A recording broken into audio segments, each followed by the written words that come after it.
Welcome to chapter 9 of the book of Hezekiah. Israel separates the alien sons, but that's just a small part of this chapter. The chapter actually goes into a history of the Jewish people, the history given by Nehemiah, and when he's talking and telling the people about the reasons why things have happened to them, good and bad. But that we'll get to that in a little bit here. But it begins and it says, and on the 20th and 4th day, Ekosti is the 20th, and Tetarti, we had that chart before, it's 4th. The 4th and 20th, the 20th and 4th day of the Minos of this month, the sons of Israel gathered for fasting, and with sackcloth and ashes upon their head. A minos, a mean, is, we have menstrual comes from that, and from the month, and so forth. The fasting with the sackcloth and ashes upon their head. I have not, I fasted, not very much. I should probably fast more, but I've never had sackcloth upon my head, nor ashes, as a sign of humbling oneself in front of whoever you are doing this for. In this case, it would be God. And for the fasting, it doesn't say what type of fasting. There's all kinds of types of fasting. People just fast part of the day, or they'll fast more than one day, 3 days, 5 days, 7 days. Sometimes the fast will be no food and just nothing but water. But others have, well, today now they drink fruit juices, and they can drink anything, but they don't eat anything, and so forth. Fast doesn't always have to be food, I don't believe. You can fast for other things that you would be normally doing that would be pleasurable and not do them, and with a reason of humbling oneself in front of the Lord. But we have the sackcloth, we have the word sakis, almost a transliteration there, and ashes upon their kephali, cephalic. The head comes from that word. And the sons of Israel separated from every alien son and stood and declared openly their sins and the lawless deeds of their fathers. So that's a pretty serious thing. Their families, the wives that were from the nations that were not Jewish, and so they separated from them, and apparently their children, the sons, and then declared openly their sins. I would imagine there was a lot of people that were Jews that didn't go along with this and said forget it, and just became part of the peoples that they were living with in today, what is Iraq or Iran, Persia, Arabia, and so forth. But and it says, and they stood in their position and read in the scroll of the law of the Lord their God, the 4th of the day. And so they would be the ones that separated, and not the ones that separated from the aliens.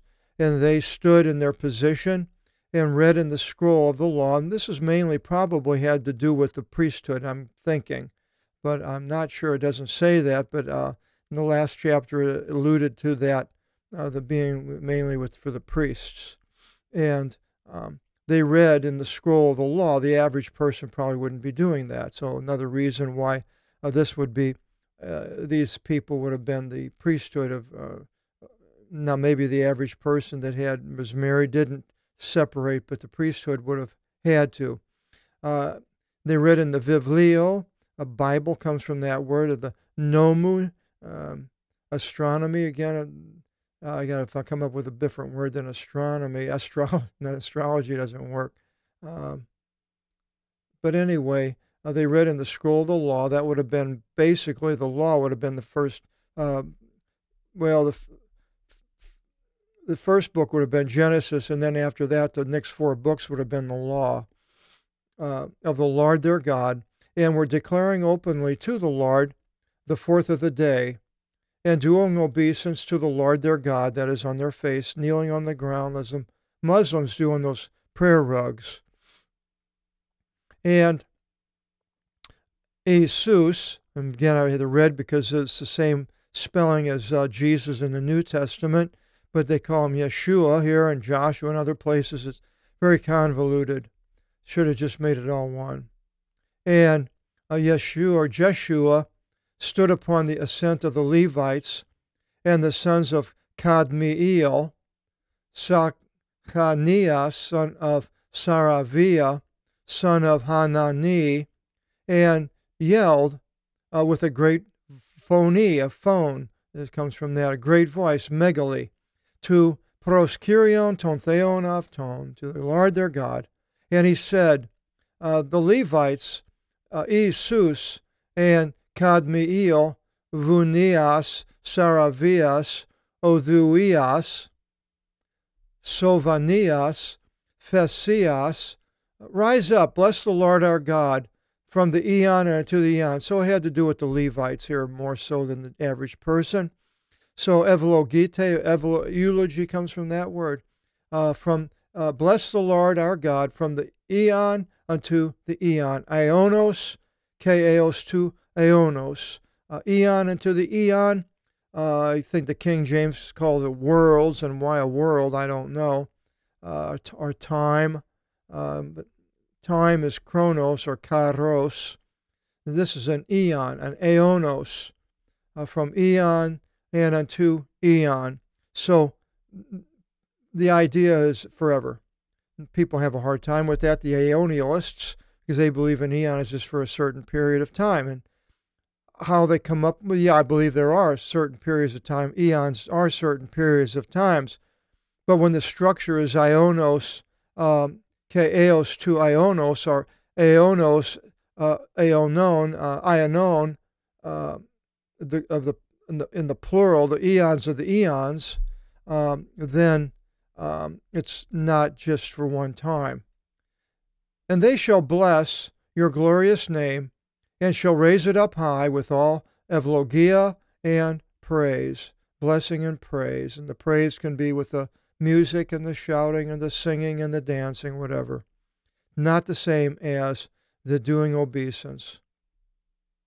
Now, it changes. And Ezra said, and that's Esdras, you are he. So he's probably in front of all these people or some people there and declaring the things that Israel has done that it was wrong.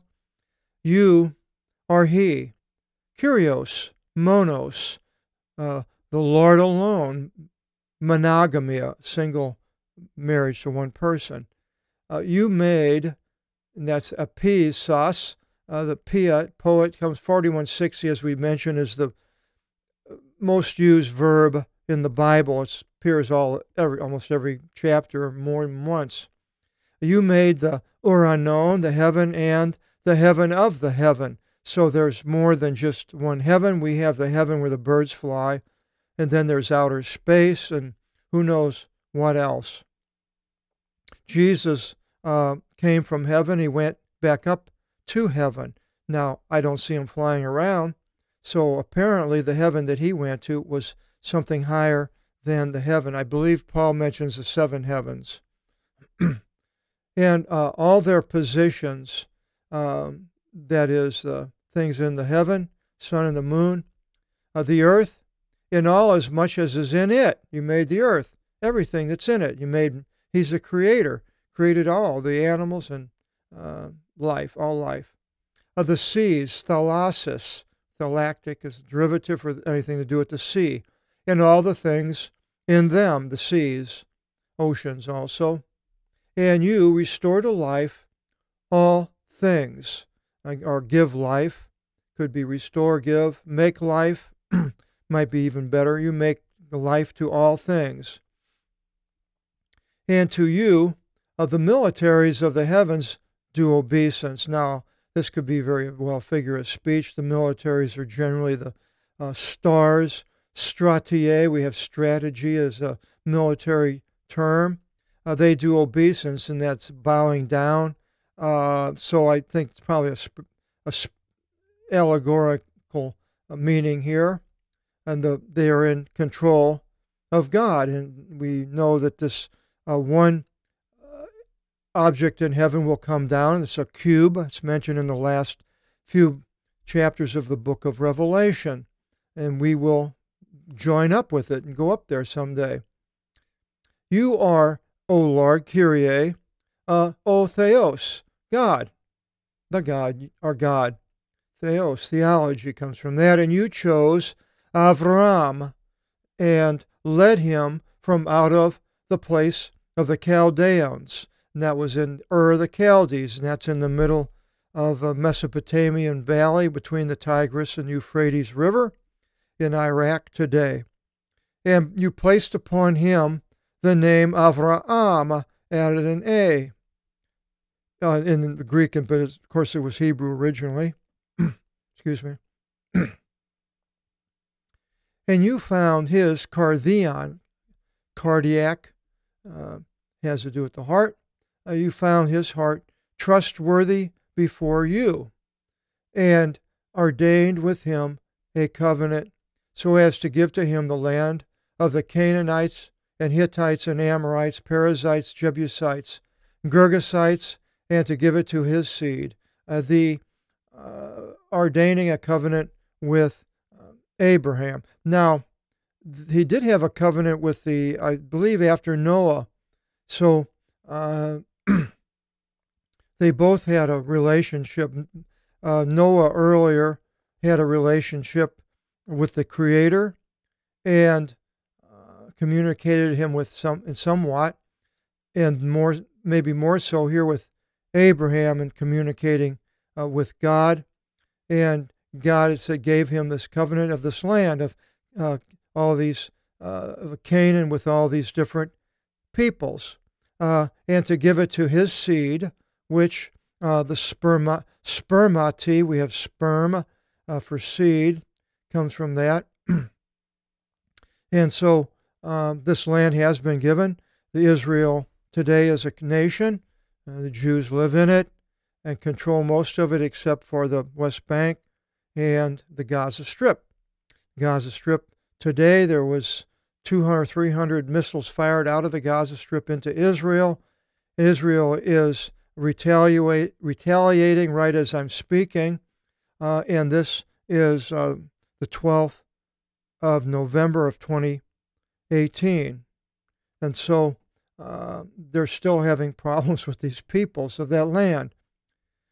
And then Ezra continues, and you established your logos, words, for you are just. He established them. This is it.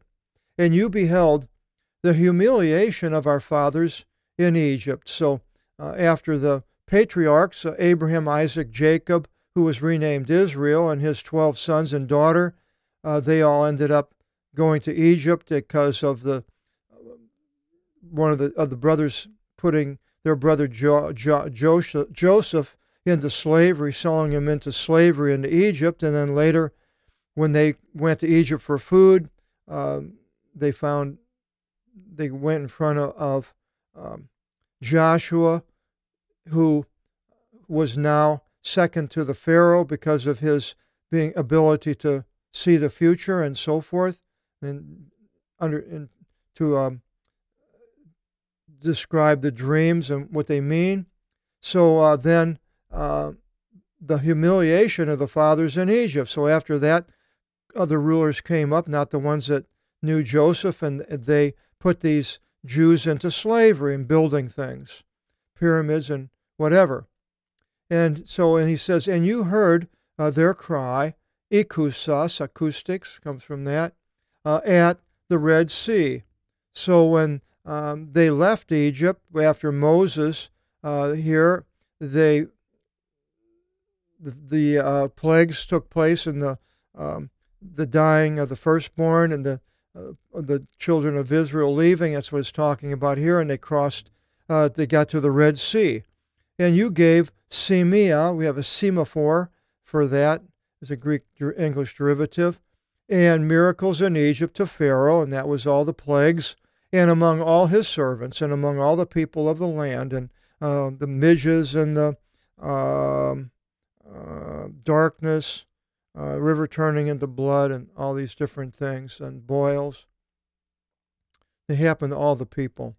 For you knew that they extolled themselves above them. The Egyptians put themselves higher above the Jews. So he says, and you made for yourself a name as it is this day.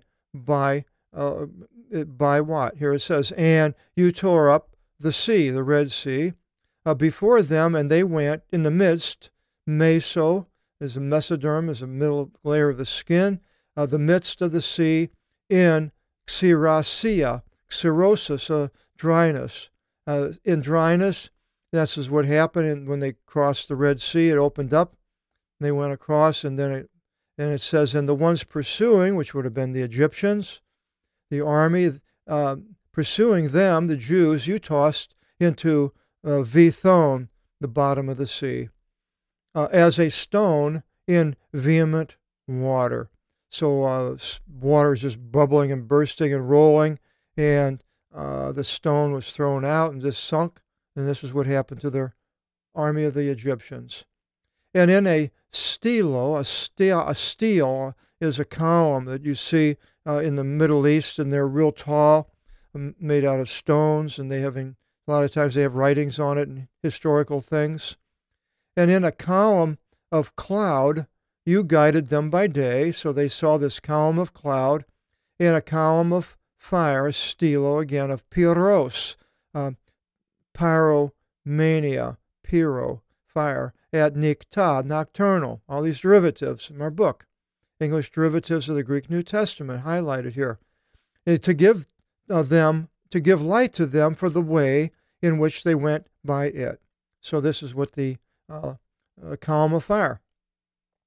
And upon Mount Sinai, so they've gotten into the desert after the crossing the Red Sea, you went down and spoke to them from out of heaven, and gave to them right judgments and laws of truth, orders, and good commandments. The judgments of what is right, what is wrong, a law, what you should and you should not do, as far as doing them would be breaking the law, and obeying the law would be doing them. And then orders, an order is just maybe a one-time thing to do something, but there can basically a disobedience to an order is that sin. And you gave them good commandments, and that was like the 10 Commandments, and others, shall not kill, steal, and so forth, commit adultery. And your holy Sabbaton, that's the Sabbath, the seventh day rest, but it was the seventh day rest was mentioned in Genesis at the very beginning. God rested, but the Sabbaton was with Israel. It's not with the Christians, and it is part of the 10 Commandments. So on that one, it's good to rest and take a day off from your labors. But it's not something that if you don't do it, like Sabbatarians would have you believe that you're going to go to hell. I don't see that at all. I see that the Sabbath is with only with Israel, because it has to do when it starts and stops when the sun hits the borders of Israel and then goes down into the sea. And that period of time is when the Sabbath happens every seventh day. But here, the United States, if you really wanted to do it, you'd have to get a calendar like the Jews do, a Jewish calendar, and find out what time the Sabbath occurs in Israel, and they set these candles and go by them when they burn down and how long it's going to be and so forth. Here we're the opposite. Almost, where I'm in Oregon, I'm almost the opposite. And when it's nighttime here, it's just turning dark. It's 6:30 p.m. It's getting to be, I don't know, like 6:30 a.m. in Israel. Now, I'm not sure if they're day before or after, but anyway, the so you made known to them the Sabbath, the commandments, orders, laws, and you gave charge to them by the hand of Moses, your bondman. He came down with all these rules and on a stone, and he broke it, and all this is all can be read in the book of Exodus. And bread from out of heaven you gave to them for their provision, and that was the manna, the bread from heaven, which was had a sweetness to it, and it would last for 2 days for the Sabbath, but one day the rest of the time, and they're only to gather so much. So that was what he's talking about. And water from out of the rock you brought forth to them for their thirst. And I think that was at Horeb. And so when Moses struck the rock, water came out, and they were able to have water. And you spoke to them to enter to inherit the land into which you stretched out your hand to give to them. So God is giving them the land. They've went across and defeated Jericho and Ai and went into the land. But it says, they and our fathers were prideful. So here's the first fault that I see is pride. They were prideful and hardened their neck and hearkened not unto your commandments. So they became prideful, thinking everything is under control by them. And I see that here in the United States today, walking away from Christ, walking away from Christianity, thinking that don't need God, they can do everything on ourselves. We have a strong army, nobody's going to hurt us, the economy's great, we have the best economy and all these things. And boy, I have bad feelings of what could happen because of this pridefulness, because of God's dealing with this pridefulness. And they hardened their neck and hearkened not unto your commandments. And they shook their heads in dissent. Oh, no, we're not going to listen, and did not remember your wonders which you performed among them. I talked to a Jewish man years ago, and I was all on fire about the Lord and the Old Testament. I hadn't read it really, and ran across this Jewish man in a business that I was dealing with, and I mentioned how something good about it. I was all excited. He says, oh, those are all myths. They're just stories. None of that happened.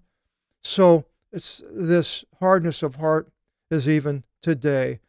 And they hardened their neck, and they granted a sovereign to return them to slavery in Egypt. Now, I try to figure out who this is, and the best one I could come up with was probably the revolt of Korah, who wanted to take over the rule and to return the people to Egypt.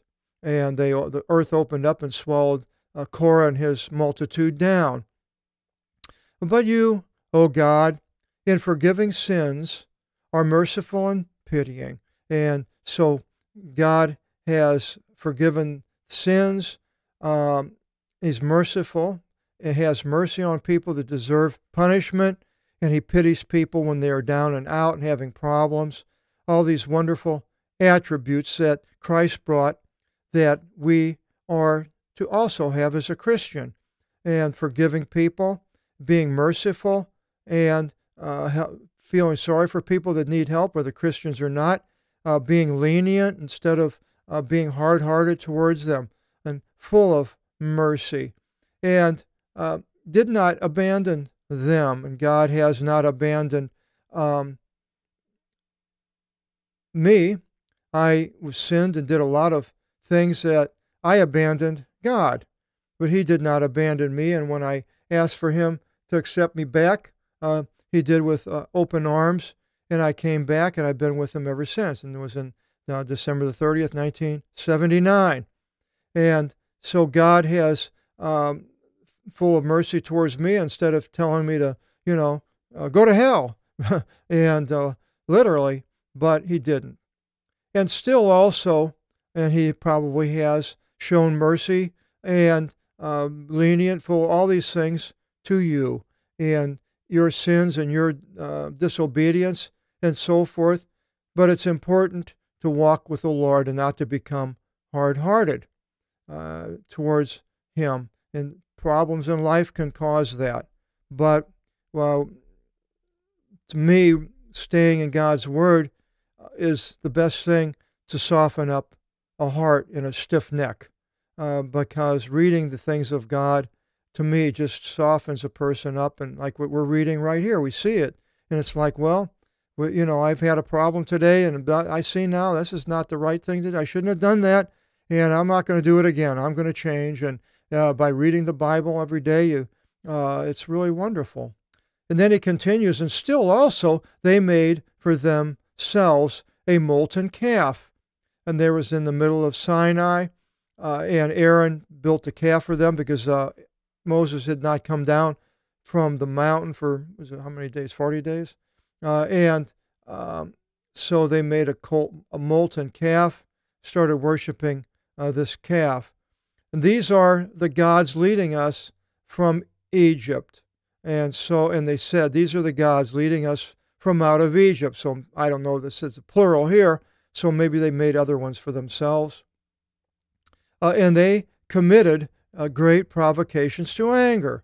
And so when Moses went down, he broke the stones, and God was very angry with the Jews. In one place, he was going to wipe them away and cause a new nation to be from Moses. And so if that would have happened, we would not have had Israel, which was named from Jacob, but we wouldn't call them, they wouldn't be Jews, but they were, I don't know what they would be called, Moseses, and different people, but that didn't happen. And you, in your great compassions, and the compassion is when you see somebody hurt, being harmed or whatever, that you soften yourself up and you try to help. And in your great compassion did not abandon them in the wilderness. He could have, and he was talking about it, but he didn't. Eremo, hermit, comes from that word. And the stelon, the column of cloud, did not turn aside from them by day to guide them in the way. And the column of the fire by the night to give light to them in the way in which they went by it. So it didn't, he allowed it to continue to get them out of the wilderness. And your good pneuma, spirit, pneumatics, again comes from that word, the power of the air, breath, the breath of God, gave a bringing of understanding to them. So the Spirit of God, now the understanding coming from the Spirit of God, I believe is in the Word. It comes out of the mouth of God. Jesus said he lives by every word coming from the mouth of God. So that's how we get an understanding from the Spirit, from God's Word. And your manna, you did not, that's that food that they ate in the wilderness, those little wafer type things, and you did not withhold from their stomatos, mouth, stomach comes from that word, and you gave hydro, water to them in their thirst. And 40 years you nourished them in the wilderness. Not one thing lacked to them. Their garments did not become old, and their sandals were not torn up. Now, that's amazing. So somehow God fed them miraculously. The clothes didn't get old and tattered, and their shoes were not worn down, all the walking that they did for all that period of time. So miraculous things that God did, he can do it again. If he did it with them, he can do it again. And I'm sure he has. People probably have stories of how God has provided things for people that long after they should have fallen apart, and they're still like new, where other people can have the same thing, but it's all falling apart. Now, I wish I could say that with an automobile, because I have an automobile that's falling apart. It's rusting out. I live half a block from the beach or the ocean. It has water comes up, and fog and storms, and salt water in my car and all inside the engine, underneath the brakes, muffler, all the parts everything's rusting on it. And it's '05, and this is 18. So unfortunately, my car has not done that. But it continues, and he says, and you gave them kingdoms, and that's the peoples that they attacked and took over. And you divided peoples, Canaanites and all those ites that he mentioned, to them, and they inherited the land of Sihon, the king of Heshbon, which was up the northern part on the where Jordan would be, northern part. I believe it's in, unless it's in northern part. Yeah, I'm thinking Hamath is in Israel. Heshbon, in the land of Og, king of Bashan, on the other side of the Jordan, where the country of Jordan is today. And their sons you multiplied as the stars, asteros. Astronomy comes from that word, astrological. Stars of the heaven. You brought them into the land which you spoke to their fathers to enter and to inherit. So went in, I forgot how many, 70 some odd people or 60 some odd people into Egypt, and they came out in hundreds of thousands and went into the land. And their sons entered and inherited the land. And you obliterated before them the ones dwelling the land of the Canaanites, and you gave them into their hands, the Canaanites into the hands of the sons of Israel, even their kings, the kings of the nations, and the peoples of the land, to do to them as was pleasing before them, subjecting them to paying tribute or being slaves, using them in an army, all sorts of things, being servants.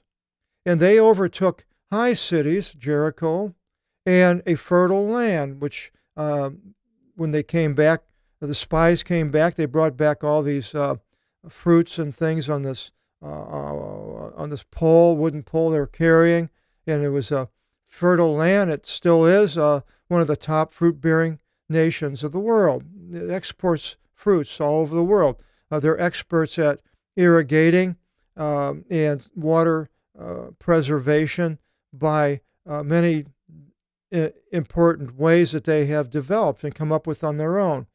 Where they one place that they they know how long a root is for a certain plant.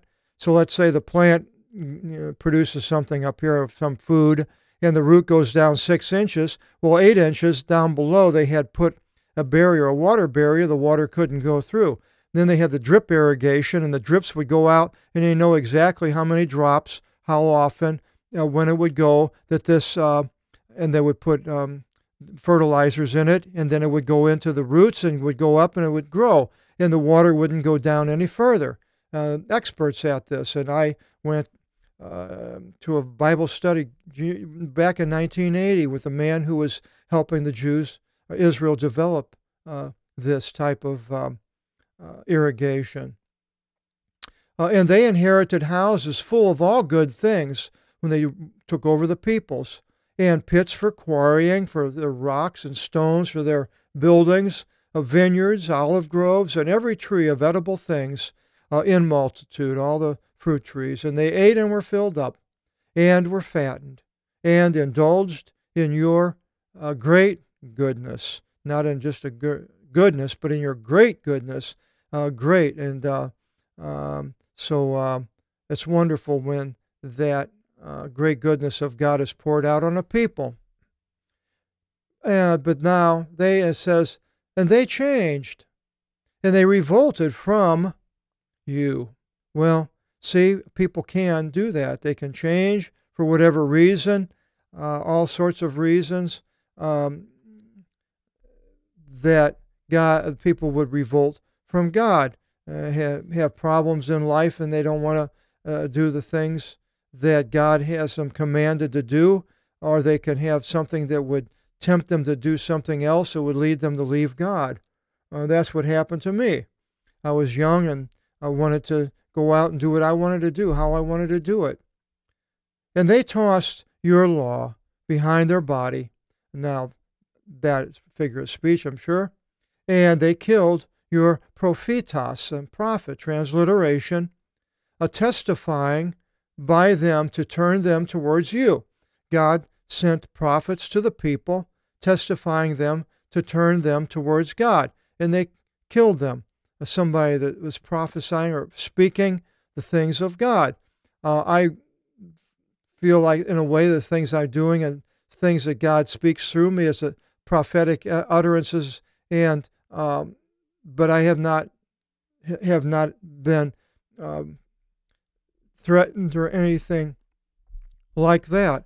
And I would think it would be horrible if you're doing something really good that God is sending you to do, and they kill you. They want to kill you. That would be horrible. And they made great provocations to anger. They did things that would provoke God, mainly later in their idolatry. And you gave them into the hand of ones afflicting them, and they afflicted them. So now this could very well here be the judges it's talking about afterwards when they came through Sinai and went into the land. And they people afflicted them, and then the judge would overthrow the people afflicting him, and this went back and forth for quite a while until the time of the kings. And they yelled out to you in a time of their affliction through the judge, and you heard from out of your heaven, and in your great compassions you gave deliverers to them, which I believe are the judges, and they delivered them from out of the hand of ones afflicting them. Oh, all kinds of Gideon, Samson, Jethro, and all the book of Judges. And as they were caused to rest, that was in the land there for quite a while, they turned to act wickedly before you. And you abandoned them into the hands of their enemies, and they ruled among them.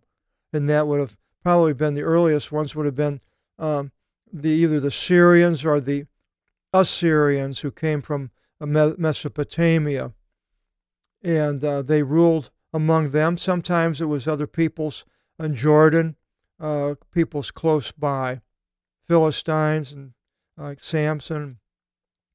And again they yelled out to you, and you from out of heaven listened and rescued them by your abundant compassions. Judges probably. And you attested to them to turn them to your law. But they acted superior and hearkened not of your commandments. So now another condemnation of acting superior, that you don't need God. I can do it on my own. I can do what I want to do, how I want to do it. I'm in control of my life. A lot of people believe that they are completely in control. The creator, well, the creation is just something that happened, but yet here I am and I can do what I want to do. You hear all these things. You can do whatever you want to do. You have the ability to do what you want. Fulfill your dream. All sorts of leaders and people on TV or whatever, a lot of this goes on, and they acted superior, and so somebody was apparently doing that, saying those things then. And they hearkened not of your commandments, and your judgments they sinned, which a man doing them shall live by them. So if you're doing the things that God says to do or not to do, then you'll live because of obeying these judgments that God has set out for you. And they can change depending on certain things. It could depend on a war. Your judgment is, should we go to war or should we not go to war? And if they listen to God, fine. But if they don't, then they might lose the battle and things like that. And they gave their back unto resisting persuasion. And this is mentioned many times by Paul about the Jews at the time after Christ who were resisting the persuasion of his telling them who the Christ was. It was God incarnate who rose from the dead and had the deliverance and the forgiveness of sins. And they hardened their neck and hearkened not. And I see them even today being in the same way. They've hardened themselves of resisting the persuasion of the Christians and God and Christ. And you were long-suffering unto them many years, and drew out patience unto them many years, and attested to them by your Spirit, by the hand of your prophets. So he sent the prophets, and he sent maybe one of the last one would have probably been John the Baptist or John the Immerser, the one immersing, and Jesus. And they did not give ear, and you gave them into the hand of the peoples of the land. This happened to them more than once. Happened to them within the Babylonians, the Assyrians, the Syrians, and the Romans, and I believe it's going to happen again. And you, in your abundant compassions, did not appoint them to consummation. They weren't wiped out. They're still around today. And you did not abandon them. For you are strong and merciful and pitying. And now, O our God, the strong, the great, the fortified, and fearsome, guarding your covenant. So he's bringing out all these things, what God is. Well, God knows what he is, but it's the people need to know. And God is way more than just an idea or a myth in a book. He has actions, and he can do wonderful things. And he's somebody to fear. And you're guarding your covenant. Whatever he says, he does, even though we fail. And your mercy, do not let your attention be lessened before you concerning all the trouble which found us, because of their idolatry, and our kings, and our rulers, and our priests, and our prophets, and our fathers, and among all your people, from the days of the kings of Assyria, which came across and took all the people from Israel, the northern country, and until this day when Nebuchadnezzar came over and took them all. Now they were a theocracy, a rule from top down, God to the people. If the fathers and all these people do the wrong thing, the kings, the rulers, the priesthood, and the prophets, and the rulers, the fathers, of paternal rulers, if they all do bad, then the people will suffer because it goes from the top down. But today we're Christians, and it's actually the opposite way. We are under God, and we do, and what we do, God sees, and he judges of the things that we do, and there are consequences. A nation isn't a Christian nation. They may have said that, but that's not true. And a leader, I don't believe, he could be a Christian, but we don't have as such as a Christian leader. The Pope, forget. All the things of this world are not what the power of God comes through. The power of God comes through the people as Christians. It comes from us, each individual person. If you had a country with everybody, not 100% of the people were doing what God said, then it would go up. It would go to the mayors and the chief of police and the fire department, and then it would go up to the governors and the states, and then it would go into the armies, and then it would go up into the Senate, into the House of Representatives, and it would go up into the legislature and up into the executive with the president. It would go all the way up. It would be wonderful. It doesn't go from the top down. It goes from the bottom up. It has to be all the people. And so today there's a big deal in the world.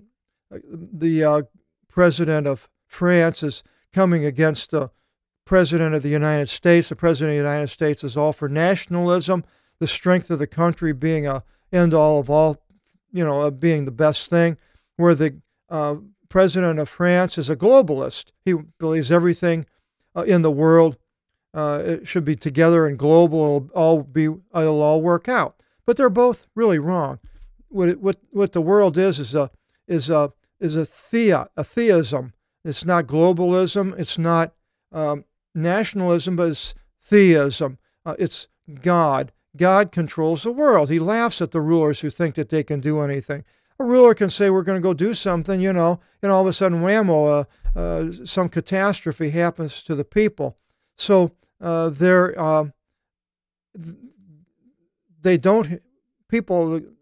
nations, rulers don't have control on the world. Now, it's completely different than it was at this time here when the priesthood and everything, it went down to the people, and the people suffered because of these people at the top.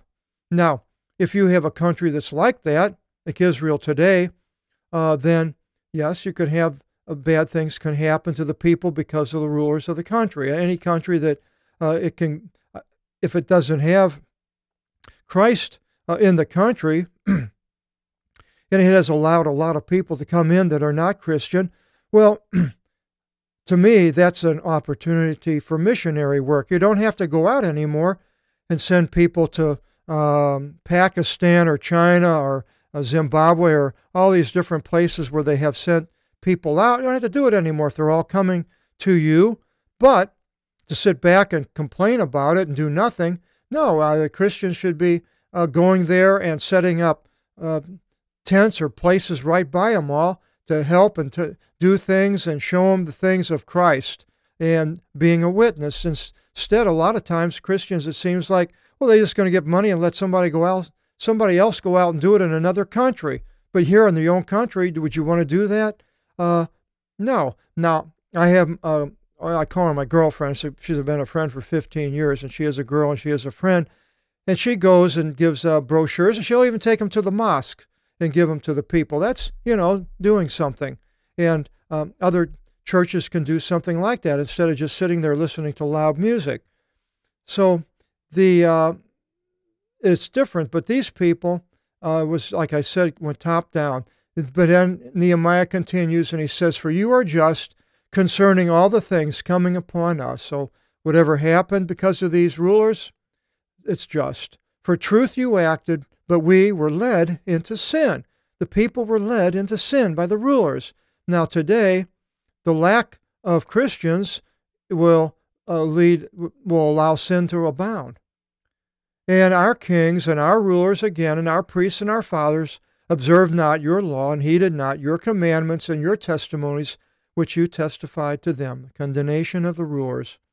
And they in your kingdom and in your abundant goodness, which you gave to them, and in the spacious and lustrous land which you put before them, did not serve to you. And they did not turn from their wicked practices, idolatry, materialism, money, all the evil things, slavery, usury, whatever. "Behold, we are today bondmen, but not to God, they're bondmen. The land which you gave to our fathers, patrocine, paternal, to eat the fruit of it, carpon," carpophore is a fruit-bearing plant, the derivatives, "and the good things of it. Even behold, we are bondmen upon it." But who to? "And its many fruits became to the kings which you put over us," the kings of Babylon or the kings of Persia, all these kings, because of our sins.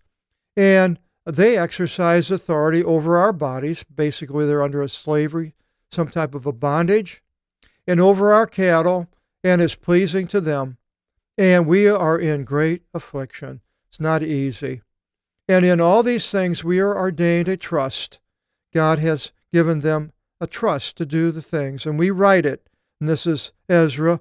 We are back. We're writing it down. You need to do it. We're writing it down, and our rulers put a seal upon it, our Levites and our priests. I look at Israel today, and I wonder how much of the seal of Ezra has been placed on the people as far as a spiritual obedience to the things of God. It's not the pleasant things I hear coming out of Israel. I believe a person, a homosexual, is now possibly will be the next mayor of Jerusalem. Pretty sad when you see the things going on in Israel. But God is the God of Israel. Now, when it says the God of Israel, is he talking about the country of Israel, or is he talking about the person of Jacob, who was renamed Israel? It's a good question. But we'll continue in the next video seminar in the 10th chapter, and that is the rulers when they did set seal to this trust, and we're going to go through all these names and whatever in chapter 10, and I hope you'll join us in the next video seminar, and God bless.